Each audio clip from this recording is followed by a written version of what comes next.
1972 मसीहार कथा। सेतबेले मुख्यमंत्री नंदिनी शतपथी, गजपति महाराज दिव्य सिंह देव 19 वर्षर सौम्य सुदर्शन युवक महाप्रभु सेवा नुआ नुआ करुथा। रथ यात्रा श्रीक्षेत्र में से वर्ष प्रबल गहली। मान्यवर मुख्यमंत्री नंदिनी शतपथी से वर्ष कौन काम राज्य बाहर थाए। मैडम मुख्यमंत्री व्यस्ततार कथा श्रीमंदिर प्रशासन भी अवगत हुए। सेतबेलर प्रशासक बिहारी लाल बाबू जे मुख्यमंत्री को प्रतिश्रुति दियंती नीति सरल हेब, आपण व्यस्त हुंतु नाही। प्रोटोकॉल मुताबक ए राज्यर मुख्यमंत्री महाप्रभु हाथ जोड़िबे, तापरे जुआड़े जिबे। ठीक सेया हैला। प्रशासनिक बैठक परे बिहारी बाबू प्रतिश्रुति पाली सबु काम सुरखुर चलला। बड़ दांडरे 3 रथ, नंदीघोष, तालध्वज, दर्प दलन। हेले एठी कहा मनर दर्प टिके अधिक लागुथाय। कालियार इच्छा कौन केही पचारिलेनी। काठर ठाकुर सीए, तार गोटा इच्छा कौन। तथापि सब सुरखुर हो गला। बड़ ठाकुरे तालध्वज आरोहण कले। माँ सुभद्रा और सुदर्शन दर्प दलन विजय कले।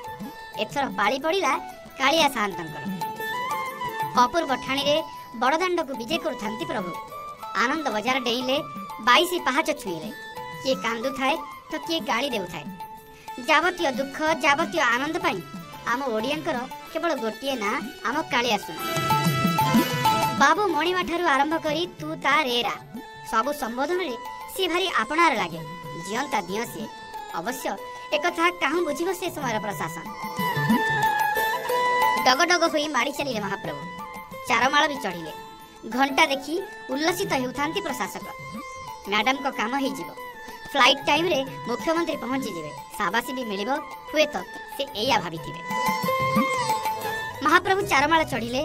कला हाथी सुंड बुलेइला परी मन चहलाई देले। जाउथिले सेठी अटकी गले। चारमाळर ठीक ऊपर रही गले महाप्रभु। इंचे आगकू गलेनी कि इंचे पछकू। केतेबेले डाहाण को माड़ी पड़ती तो केतेबेले बाँ पटकू। दैताए झाड़नाळ हेलेनी।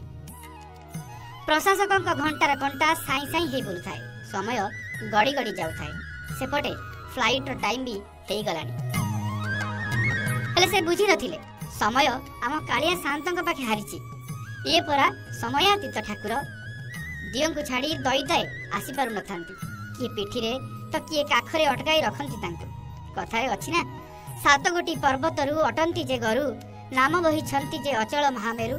तांकु किए बा संभाळिबो। असंभाळ हेले महाप्रभु। घंटा घंटा धरी सेठी अटकी रहिले। प्रशासक कांदिबा को लागिले। खाली पादरे दौड़ी गले श्रीनगर को। युवक गजपति को सबु कथा कहिले। गजपति महाराज भी बिना तांजान बिना पोशाक बड़दाण्ड को धाइले। प्रशासक कांदुरा मुह दैतांक झालनाल शरीर से दिन गजपति को भी कंदेई देला। महाप्रभु क्षमा करंतु। आमे आपणकर परा संतान दुष्टामी कले ताकू कौन क्षमा करेनि।